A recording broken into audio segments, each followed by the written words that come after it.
Bonjour les amis, bon j'aurais pu vous parler des obsèques de Jean-Marie Le Pen qui auront lieu, des obsèques religieuses à 11 heures ce matin à Paris. Je pourrais vous dire que dans 4 jours c'est l'investiture de Donald et qu'on est pressé, mais j'ai envie de vous parler aujourd'hui d'une histoire qui m'a bouleversé, qui m'a révolté, et le pire c'est que ça peut arriver à n'importe lequel d'entre vous, d'entre nous, moi y compris. Je vous dis tout, donc c'est l'histoire d'un gamin, on va l'appeler comme ça, il a 22 ans, il pourrait être mon petit-fils, il s'appelle Robin Cotta, il habite à Marseille, ville gangrénée par le narcotrafic, où les dealers font la loi, où les mecs se dégomment entre eux, et une ville qui est de moins en moins française, même si Mélenchon nous disait en 2012 que c'était la plus française des villes françaises, mais c'était la France, la Nouvelle-France, c'est pas tout à fait notre France à nous. Et donc, ce Robin Cotta, il a 22 ans, il fait des conneries,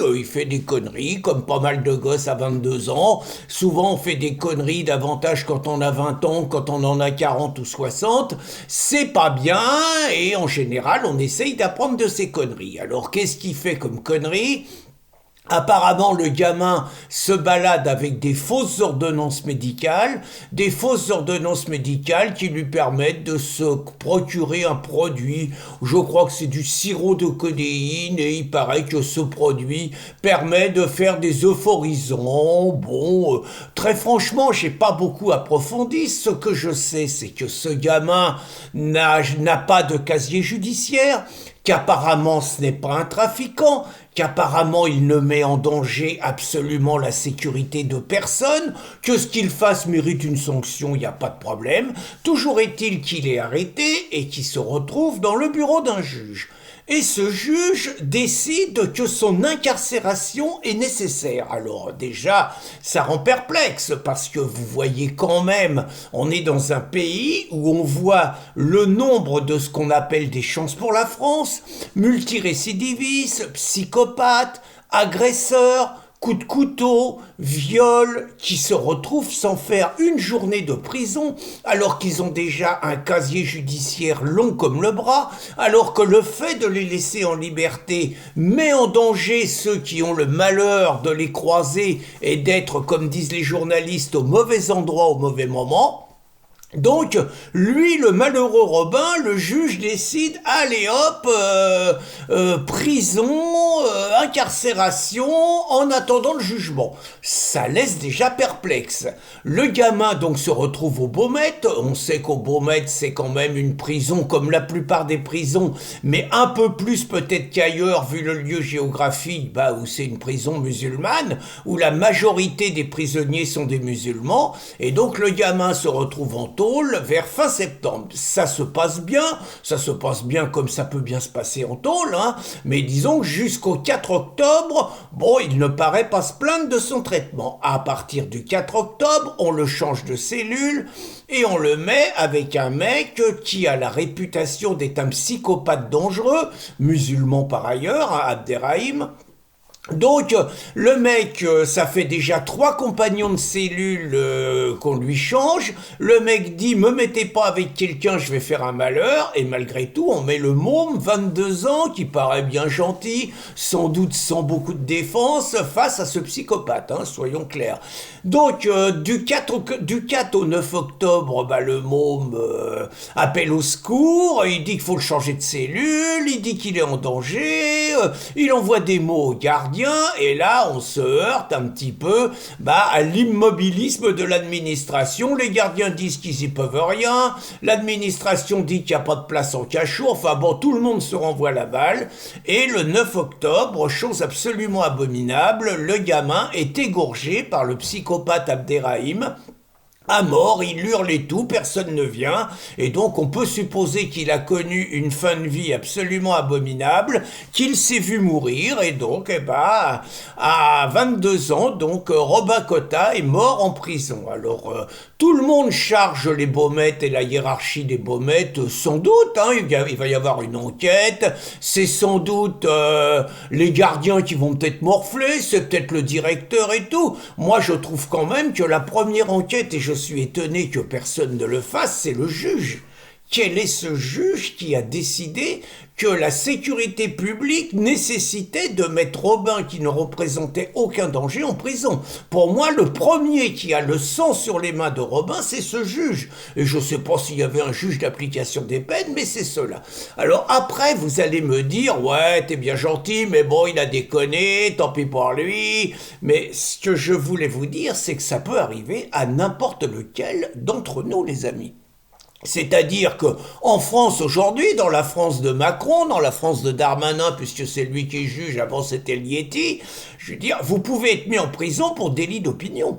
Je vous fais remarquer, par exemple, qu'un garçon comme Hervé Ryssen s'est retrouvé 7 mois en prison simplement pour des écrits, sans jamais avoir frappé quelqu'un, sans jamais avoir agressé quelqu'un, sans jamais avoir provoqué la mort de quelqu'un par ses écrits. Le mec a fait 7 mois de cabane. Je vous ferai remarquer qu'on recherche Boris Lelay qui s'est réfugié au Japon et que lui, c'est 10 ans de cabane qu'il a. Je vous ferai remarquer qu'on peut se retrouver en cabane. Par exemple, vous êtes chez vous, vous êtes attaqué chez vous, vous pensez nécessaire de défendre votre femme et votre famille et vous avez ce qu'il faut, vous blessez ou vous tuez l'assaillant, vous allez avoir 9 juges sur 10 qui vont vous coller en prison. Et si vous tuez l'assaillant, vous avez des Français qui se sont pris 10 à 12 ans de prison. Un cultivateur de la région nantaise, un buraliste à Lavore, 10 ans de cabane pour avoir tué un mec qui rentrait chez vous quand même. Ça peut vous coûter ça. Vous êtes dans la rue, vous êtes agressé par quelqu'un, vous vous laissez pas faire, vous le repoussez, le mec tombe, il se cogne la tête contre le trottoir, il meurt, vous allez au gnouf. Vous conduisez votre voiture, bon, vous sortez d'un petit repas, bon, allez, vous avez pris un apéro, vous avez pris 3 verres de vin, bon, allez, hop, vous soufflez dans le ballon, au lieu d'être à 0,5, vous êtes à 0,6. Il y a quelqu'un qui jette sous votre bagnole, même si vous y êtes pour rien, on vous fait souffler dans le ballon. 0,6, vous êtes en tôle. Vous soufflez systématiquement dans le ballon, même si vous y êtes pour rien. Vous êtes en tôle. Donc ça veut dire qu'on est dans un pays où on a des juges politisés qui ont tendance quand même à mettre un peu plus facilement en tôle les Français. Et c'est le cas de Robin, quand on voit quand même Marseille, c'est la caricature. Les dealers traînent les trottoirs, les rodéos se multiplient, les flics sont impuissants, mais on chope un môme, allez hop, il faut du français en tôle. C'est quand même ça le sens. Alors vous allez me dire, une fois qu'on a dit ça, les conditions de vie dans les prisons. La meilleure chance que vous pouvez avoir, c'est de vous retrouver au secret. C'est la meilleure chance parce que sinon vous avez des prisons qui sont occupées à 80-90% par des musulmans. C'est même Jacques Lang qui le disait, hein, donc ouais, c'est pas raciste. Hein. Donc vous avez déjà cette situation, c'est quoi le quotidien? Si vous êtes dans la situation de Robin, vous êtes réellement en danger de mort. Vous pouvez tomber sur n'importe quel psychopathe meuse, on va vous faire pression pour que vous vous convertissiez, si vous vous convertissez pas, ça va encore être plus compliqué pour vous. Et puis le quotidien, vous entendez des hurlements toute la journée, vous entendez des hurlements en arabe toute la journée, vous entendez la musique arabe qui est passée à tue-tête. Hervé Ryssen, dans son livre sur le témoignage de ces 7 mois de prison, l'évoque. Et vous entendez également des prières musulmanes qui sont hurlées à tue-tête. Le quotidien, c'est un cauchemar. Mais c'est un cauchemar, vous êtes au secret, vous allez peut-être être dépressif, vous avez personne avec qui parler. Certes, vos balades sont la nuit, dans des endroits où vous êtes un peu protégé, mais vous n'êtes pas en danger de mort. Alors vous allez me dire, qu'est-ce qu'il faudrait pour éviter ça? Que devrait faire un gouvernement pour éviter ça? Bon, en dehors de la grande discussion sur l'immigration et tout, mais là, la première chose, c'est déjà arrêter d'envoyer en prison des personnes qui représentent aucun danger. C'est déjà le minimum. Mais par contre, mettre en prison des personnes qui sont dangereuses. La deuxième chose, peut-être que certains vont dire que c'est de l'apartheid, que c'est du ségrégationniste et tout, mais je trouve absolument pas normal, dans le climat dans lequel on est, avec l'hostilité de beaucoup de musulmans contre les Français, je dis pas de tous, je dis de beaucoup, c'est pas normal de mettre des Français dans les mêmes prisons. Donc moi je considère qu'il devrait y avoir des prisons qui sont pour les Français. Voilà, des gens qui ont peut-être la même culture, la même éducation. Auparavant, en prison, on se faisait pas tuer. Hein. Aujourd'hui, on se fait tuer assez souvent en prison.